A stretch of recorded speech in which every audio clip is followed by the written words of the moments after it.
Hello students, welcome back. तो students, आज से अपन अध्याय 4 शुरू कर रहे हैं। अंतर्राष्ट्रीय संगठन अध्याय 1 और 2, 3, 4 आपने पढ़ ही लिया होगा। नहीं पढ़ा है तो चैनल की प्लेलिस्ट में विजिट करके आप देख सकते हैं। और उससे पहले आपसे रिक्वेस्ट करना चाहेंगे कि आप चैनल पर फर्स्ट टाइम विजिट कर रहे हैं तो चैनल को सब्सक्राइब कर दें। नीचे जो रेड कलर का बटन होगा उसे दबा दीजिए। साथ में ही घंटे वाले आइकन को भी प्रेस कर दें, जिससे आने वाले हर वीडियो का नोटिफिकेशन आपको मिलता रहेगा बिल्कुल टाइम पर। तो शुरुआत करते हैं। राष्ट्रीय संगठन, पहला हमारा हेडिंग है राष्ट्रीय संगठन। क्वेश्चन इस तरह से पूछा जा सकता है कि राष्ट्रीय संगठन से आप क्या समझते हैं या किसे कहते हैं। ठीक है, तो अंतर्राष्ट्रीय संगठन राष्ट्रों के उस समूह को कहा जाता है, एक ग्रुप को कहा जाता है, यानी कि राष्ट्रों का एक ग्रुप होता है। ठीक है, जिसका निर्माण कुछ उद्देश्यों की प्राप्ति के लिए किया जाता है। इन ग्रुप के एक दूसरे के साथ हित जुड़े होते हैं, उद्देश्य जुड़े होते हैं। ठीक है, वो क्या उद्देश्य होते हैं अंतर्राष्ट्रीय संगठन के उद्देश्य? तो ये संगठन युद्ध शांति के लिए सहायक होता है ना। जैसे कई देशों के बीच अगर युद्ध हो रहा है तो आपस में ये मिल करके उसे सुलझाने की कोशिश करेंगे, उसे शांत करने की कोशिश करेंगे। और उसके बाद है अंतर्राष्ट्रीय संगठन लोगों के जीवन स्तर को बेहतर करने के लिए देशों की सहायता करता है। ठीक है, तो ये ग्रुप के लोग क्या करेंगे, लोगों का जीवन स्तर कैसे बेहतर बनाया जा सकता है उसके लिए सहायता करेंगे, एक दूसरे की हेल्प करेंगे। ठीक है, जिससे लोगों का जीवन स्तर अच्छा हो सके। उसके बाद है ये संगठन जलवायु परिवर्तन से संबंधित समस्याओं से निपटने में सहायक है। ठीक है, तो ये ग्रुप के जितने भी देश हैं, जलवायु से संबंधित जो समस्याएं उत्पन्न हो रही हैं उनका समाधान खोजने की कोशिश करेंगे, ढूंढने की कोशिश करेंगे। ठीक है, उसके बाद है हमारा नेक्स्ट हेडिंग संयुक्त राष्ट्र संघ। ये क्या होता है या किसे कहते हैं? ठीक है, संयुक्त राष्ट्र संघ से आप क्या समझते हैं, इस तरह से क्वेश्चन अराइज होगा। ठीक है, तो प्रथम विश्व युद्ध के बाद देशों के आपसी विवादों को हल करने के लिए लीग ऑफ नेशन का गठन किया गया था। और जो प्रथम विश्व युद्ध समाप्त होता 1919 में, है ना। तो प्रथम विश्व युद्ध के दौरान क्या हुआ, पूरा विश्व आपस में लड़ा था, यानी कि विश्व के कई देश आपस में लड़े थे।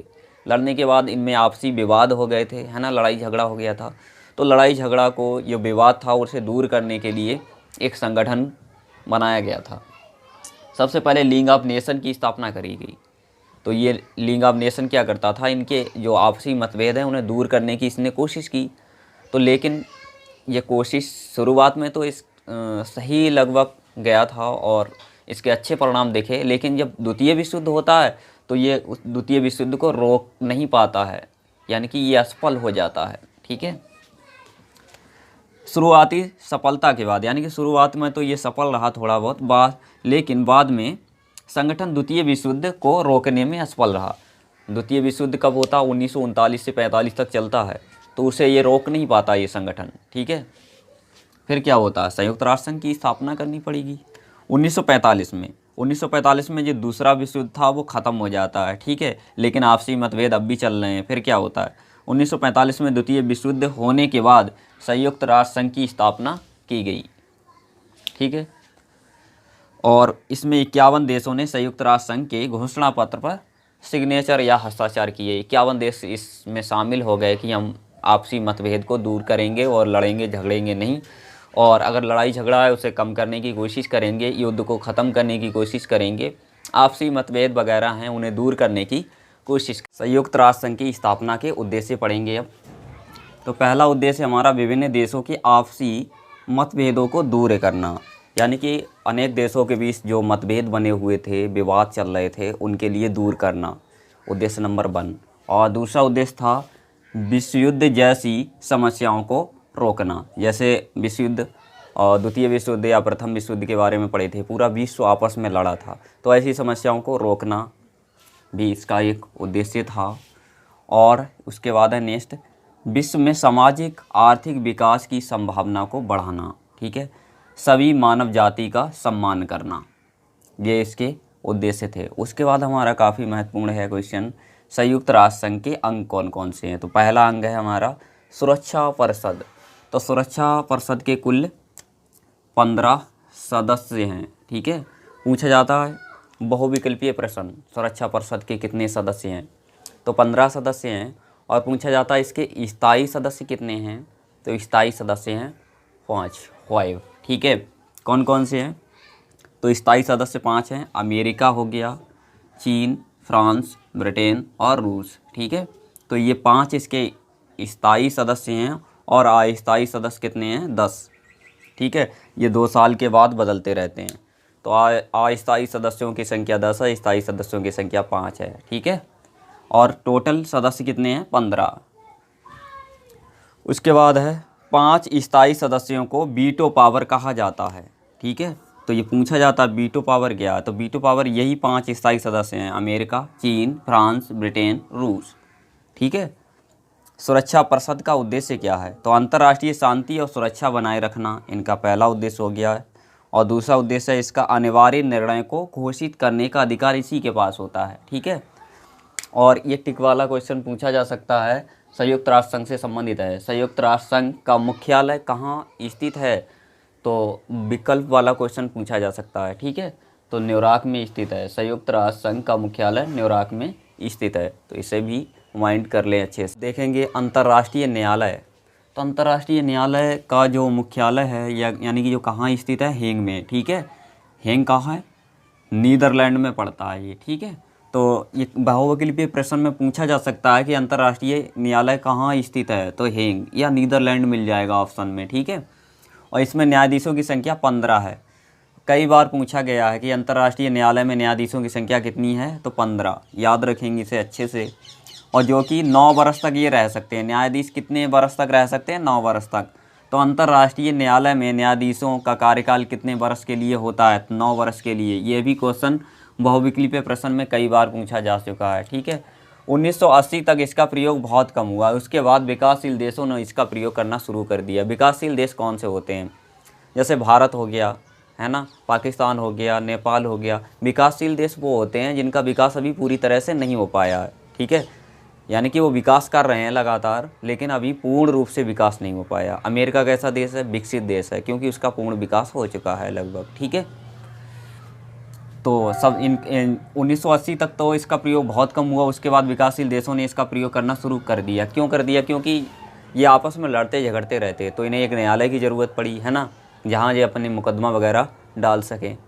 ठीक है, तो एक अंतर्राष्ट्रीय न्यायालय की स्थापना करेगी। जैसे भारत और पाकिस्तान के बीच अगर कोई लड़ाई हो जाती है तो इनका मुकदमा कहाँ डाला जाएगा, किस जगह, कौन सी अदालत में? वही नीदरलैंड, है ना, हेग में।